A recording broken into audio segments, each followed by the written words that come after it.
ឥឡូវយើងមកនិយាយពីកម្មដ្ឋានមកដល់ប្រែងកម្មដ្ឋានមានពីរយ៉ាងគឺ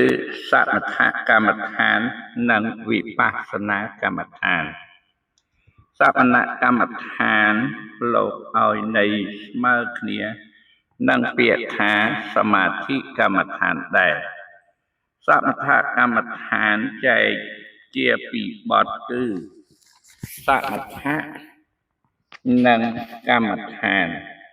សមថៈប្រែថាចិត្តស្ងប់កម្មដ្ឋានប្រែថាហេតុជាទីតាំងនៃបរិកម្មភាវនារួមមកបានន័យថាហេតុជាទីតាំងតម្កល់នៃបរិកម្មសម្រាប់ធ្វើចិត្តឲ្យស្ងប់គឺធ្វើចិត្តឲ្យឃ្លាតឆ្ងាយจากនិវរណធម៌ដែលជាកិលេសធម៌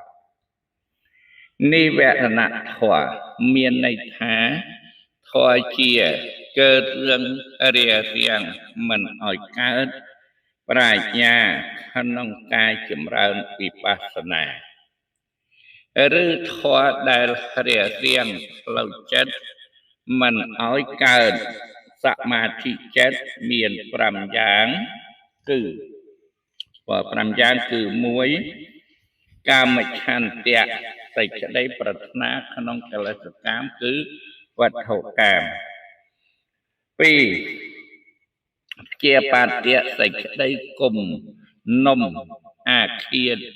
ចំពោះអារម្មណ៍មិនជាទីប្រាថ្នា3ឋានមិត្តៈសេចក្តីធុញទ្រាន់នឹងងុយចរុបឬជាសេចក្តីច្រអូសកាយច្រអូសចិត្ត4ឧត្តចៈកបច្ចៈសេចក្តីរាយមាយចិត្តនិងរំខានចិត្តឬថាជាសេចក្តីអណ្ដែតអណ្ដូងចិត្តនិងក្តៅក្រហាយចិត្ត5វិជេកិច្ឆាសេចក្តីសង្ស័យមិនអស់មិនហើយក្នុងចិត្តអនុមោទនាមួយប៉ុណ្ណាចឹងមានហើយដឹងហើយមួយកម្មចន្ទៈទី2ជាបច្ចៈទី3ថេនមិត្តៈទី4ឧត្តចៈកបច្ចៈទី5វិឆេកិច្ឆាចម្រើនពរនឹងសូមញាតិញោមស្ដាប់ឲ្យបានយល់ចំណុចអស់ហ្នឹងទៅយកទៅប្រើប្រាស់ជាផ្លូវការបាន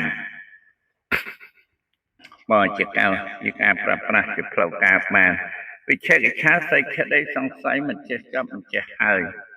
កាលដែលបុគ្គលហើយយកកម្មដ្ឋានណាមួយមកបរិកម្មភាវនារហូតដល់ចិត្តស្ងប់នៅនិវរណៈនោះ